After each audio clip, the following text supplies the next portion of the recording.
Hello everyone. तो unit first some basic concepts of chemistry का आज हम एक्सरसाइज क्वेश्चन नंबर 1.7 को सोल्व करेंगे, जिसमें हमसे क्या पूछा गया है। देखिए, हमारे पास है 100 ग्राम कॉपर सल्फेट और हमें पता लगाना है कि 100 ग्राम कॉपर सल्फेट से कितने ग्राम कॉपर ऑब्टेन की जा सकती है। तो चलिए फिर शुरू करते हैं आज की अपनी ये वीडियो। देखिए, इस टाइप के क्वेश्चंस को करने के लिए जो कंपाउंड आपको दे रखा है, हम सबसे पहले उसका मोलर मास को कैलकुलेट करेंगे। देखिए, हमारे पास कंपाउंड है कॉपर सल्फेट। तो कॉपर सल्फेट का जो मोलर मास होगा या मोलिकुलर मास होगा, उसको देखिए हम कैसे कैलकुलेट करेंगे। देखिए, किसी भी कंपाउंड का मोलर मास या मोलिकुलर मास को कैलकुलेट करने के लिए, ऑब्टेन करने के लिए, जो उस कंपाउंड के एटम्स होते हैं, हम उनके एटॉमिक मास को ऐड कर देते हैं। तो एटॉमिक मास को ऐड करने से जो ऑब्टेन होता है वो कहलाता है मोलर मास या मोलिकुलर मास। तो देखिए, हमारे पास है कॉपर सल्फेट। तो कॉपर का जो एटॉमिक मास होता है वो होता है 63.5।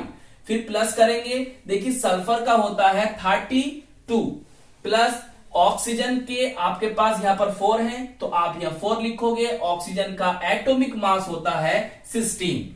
क्लियर। जब आपस में इनको ऐड करोगे तो आपका जो फाइनल रिजल्ट आएगा वो इतना आएगा 159.5 ग्राम। तो ये होगा कॉपर सल्फेट का मोलर मास। अब जरा मेरी बात पर ध्यान दें। देखिए, अगर मैं आपसे कहूं कि 159.5 ग्राम में कॉपर कितनी है, तो आप कहोगे सर 63.5। मैं आपसे कहूं 159.5 ग्राम में सल्फर कितनी है, तो आप कहोगे सर 32। अगर मैं आपसे कहूं कि भाई 159.5 ग्राम में ऑक्सीजन कितनी है, तो आप कहोगे सर 4 × 16 = 64। तो अब मेरी बात ध्यान समझो। देखिए, मैंने यहां पर ये बात लिखी है कि 159.5 ग्राम में जो कॉपर आपके पास होगी वो कितनी होगी, 63.5 ग्राम। बात समझ में आ रही है।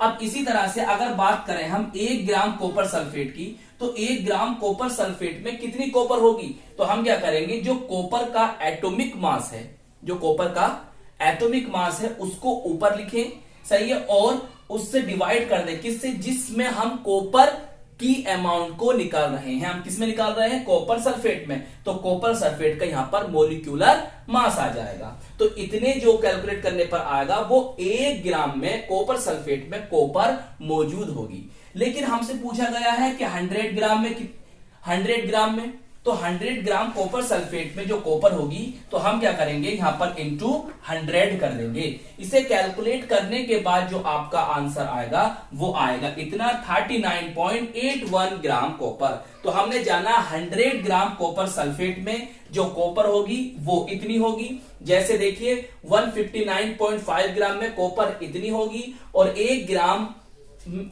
कॉपर सल्फेट में कॉपर इतनी के बराबर आएगी, और 100 ग्राम कॉपर सल्फेट में जो कॉपर होगी वो 39.81 ग्राम होगी। इसी तरह से अगर आपसे सल्फर की या ऑक्सीजन की पूछे तो आपको इसी तरह से कैलकुलेट करना होगा। तो ये था हमारा एक्सरसाइज क्वेश्चन नंबर 1.7। तो आई होप ये क्वेश्चंस आपको अच्छी तरह से समझ में आ गया होगा और हम मिलेंगे आपको इसकी नेक्स्ट वीडियो में।